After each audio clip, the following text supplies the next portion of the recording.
കൈവിടുന്ന viral കളികൾ എന്നുള്ള വിഷയത്തിൽ നമ്മൾ ചർച്ച തുടരുമ്പോൾ നമുക്കൊപ്പം ഇപ്പോൾ യൂട്യൂബർ ഷിഹാബ് കൂടി ചേരുന്നുണ്ട്. ഷിഹാബിനെ നമുക്ക് ഓൺലൈൻ സൂമിൽ കണക്ടിവിറ്റി ആയില്ല, അതുകൊണ്ടാണ് ടെലിഫോൺ ലൈനിൽ ചേരുന്നത്. ഷിഹാബ്, നമ്മൾ നേരത്തെ സൂചിപ്പിച്ച വിഷയങ്ങളൊക്കെ തന്നെ ഉണ്ടല്ലോ, വൈറലാകാൻ വേണ്ടി എന്തും ചെയ്യുന്ന കാര്യങ്ങൾ, ഈ നിയമങ്ങൾ പോലും കാറ്റിൽ പറത്തിക്കൊണ്ട് പല ആളുകളും സാഹസികമായി എന്തൊക്കെ കാര്യങ്ങൾ ചെയ്തു കൂട്ടുന്നുണ്ട്. ഇത്തരത്തിൽ യൂട്യൂബർമാർ ചെയ്യുന്നതിന് മുമ്പ് അവർക്ക് സാമൂഹികപരമായ ഒരു ഉത്തരവാദിത്തമില്ലേ? അത് ആ ഒരു ബോധം ചെയ്യുന്ന എല്ലാ ആളുകളും വേണ്ട. ഒരു യൂട്യൂബർ എന്നുള്ള നിലയിൽ ഷിഹാബിന് എന്താണ് പറയാനുള്ളത്?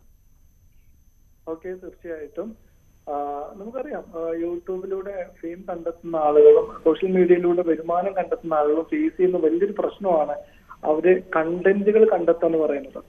അപ്പോ ഞാൻ മനസ്സിലാക്കിയെടുത്തോളം നമ്മൾ ജീവിക്കുന്ന ഈ ഒരു സമൂഹത്തിൽ ക്യൂരിയോസിറ്റി ഉള്ള കണ്ടന്റുകൾ കൊണ്ടുവന്ന് നിലനിൽക്കുക എന്ന് പറയുന്നത് അതിന്റെ സാധ്യതകൾ എത്രത്തോളം ഉണ്ടെന്ന് ഒരുപക്ഷെ നമ്മളൊക്കെ കാണുന്ന പത്രമാധ്യമങ്ങളിലൂടെ അവർ തിരിച്ചറിഞ്ഞ കാര്യമായിരിക്കും. അതായത് നമ്മൾ പഠിക്കുന്ന സമയത്ത് PG ഡിഗ്രി പഠിക്കുന്ന സമയത്ത് നമ്മള് ജേർണലിസത്തിൽ പഠിക്കുന്ന ഒരു കാര്യമുണ്ട്. ഒരു പട്ടി ഒരു മനുഷ്യനെ കടിച്ചു എന്ന് പറയുന്നതിനേക്കാളും ക്യൂരിയോസിറ്റി ആളുകൾക്ക് ഉണ്ടാകുന്നത് ഒരു മനുഷ്യൻ ഒരു പട്ടിയെ കടിച്ചു എന്നും കൊന്നു എന്നൊക്കെ പറയുന്നതായിരിക്കും എന്ന് നമ്മൾ പഠിച്ചിട്ടുണ്ടായിരുന്നു.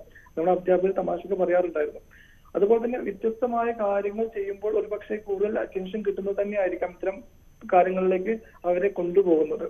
അതിന് ഞാനും നിങ്ങളൊക്കെ അടക്കമുള്ള സൊസൈറ്റിക്ക് കൂടി അതിന്റെ ഉത്തരവാദിത്തം ഉണ്ടെന്ന് കൂടി എനിക്ക് തോന്നാറുണ്ട്. കാരണം ചെറിയ വൈറൽ കണ്ടന്റുകൾ വലിയ രീതിയിൽ ആഘോഷിക്കപ്പെടുകയും കുറച്ചു കാലം ആ ഒരു ട്രെൻഡായിട്ട് അതിനെ കൊണ്ട് നടക്കുകയും ചെയ്യുന്ന ഒരു സമൂഹത്തിൽ ജീവിക്കുമ്പോൾ സ്വാഭാവികമായിട്ടും അത്തരം ക്രിയേറ്റിവിറ്റികൾക്ക് വലിയ സ്കോപ്പ് ഉണ്ടെന്നൊരു ചിന്തയിലേക്ക് അവരെ എത്തിക്കുന്നതായിരിക്കാം. അപ്പോൾ ദാസേട്ടൻ പറഞ്ഞതുപോലെ അത് മറ്റുള്ളവർക്ക് ഉപദ്രവമല്ലാത്ത രീതിയിലാകുമ്പോൾ പക്ഷെ അവര് സ്വയം ഏറ്റുവാങ്ങുന്ന ട്രോളുകൾക്ക് അപ്പുറത്തേക്ക് വലിയ പ്രശ്നങ്ങളൊന്നും ഇല്ലാതെ തന്നെ പോകാൻ സാധ്യതയുണ്ട്. അതിനപ്പുറം നമ്മൾ ചർച്ചയ്ക്ക് എടുക്കാനുള്ള ഈ വിഷയം എടുക്കാനുള്ള കാരണം എന്ന് പറയുന്നത് റീസെന്റ് ആയിട്ട് നടന്ന കുറച്ച് കാര്യങ്ങളായിരിക്കാം.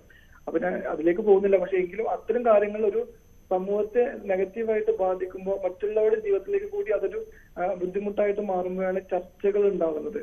അപ്പൊ ഞാൻ മനസ്സിലാക്കിയെടുത്തോളം അതൊരു പെട്ടെന്ന് സുപ്രഭാതത്തിൽ അവർക്കെതിരെ വലിയ നിയമ നടപടികളിലൂടെ നമുക്ക് സ്റ്റോപ്പ് ചെയ്യാൻ പറ്റുന്ന കാര്യമല്ല. അതൊരു സമൂഹത്തിന്റെ ചിന്താഗതിയുടെ പ്രശ്നമാണ്. നമ്മളത് കൂടുതൽ കാണുന്നു, അപ്പോൾ ആളുകൾ കൂടുതൽ അത് കാണിക്കാൻ ശ്രമിക്കുന്നു എന്ന് എനിക്ക് തോന്നുന്നു. അതുകൊണ്ടായിരിക്കാം. പക്ഷേ നേരത്തെ നമ്മൾ കണ്ടിട്ടുള്ളതാണ് ഷിഹാബ്, ഈ തെറിപ്പാട്ടും ഒക്കെ ഒരു യൂട്യൂബർ നടത്തിയ സമയത്തും ഇതുപോലെയുള്ള നിയമ നടപടി ഉണ്ടായി. ഈ നിയമ നടപടി നടക്കുമ്പോൾ ഈ നിയമപാലകർക്കെതിരെ തിരിയുന്ന ഒരു കൂട്ടം സമൂഹത്തെ നമ്മൾ കണ്ടു. ഇവരുടെ ഫാൻസ് എന്ന് പറയുന്ന ഒരു കൂട്ടം ആളുകളെ നമ്മൾ അത്തരത്തിൽ കണ്ടു.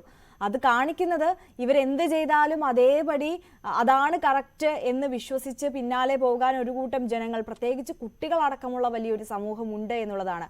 ഈ ഇത്തരത്തിൽ നടപടികൾ ഉണ്ടായിട്ടും വീണ്ടും ഇത്തരത്തിലുള്ള സംഭവങ്ങൾ ആവർത്തിക്കപ്പെടുകയാണ് ചെയ്യുന്നത്.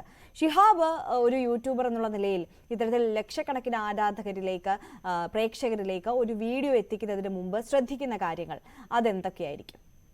ഓക്കെ, തീർച്ചയായിട്ടും ഞാൻ ഏകദേശം ഒരു 17 ലക്ഷത്തോളം ഫോളോവേഴ്സ് സോഷ്യൽ മീഡിയയിലുള്ള ഒരു വ്യക്തി എന്ന രീതിയിൽ എനിക്ക് സന്തോഷത്തോടു കൂടി പറയാൻ സാധിക്കും. ഞാൻ എന്റെ ഫേസ്ബുക്കിൽ കൊടുത്തേക്കുന്ന ഡിസ്ക്രിപ്ഷനിൽ ഇങ്ങനെയാണ്: about my life, my existence, my survival and my happiness. ഇതിനെ കുറിച്ചായിരിക്കും എന്റെ സോഷ്യൽ മീഡിയയിലൂടെ ഞാൻ പറയുന്നതെന്ന് ഞാൻ ആദ്യം തന്നെ കൊടുത്തിട്ടുണ്ടായിരുന്നു. എന്റെ ജീവിതത്തിൽ ഉണ്ടാകുന്ന സന്തോഷങ്ങളും എന്റെ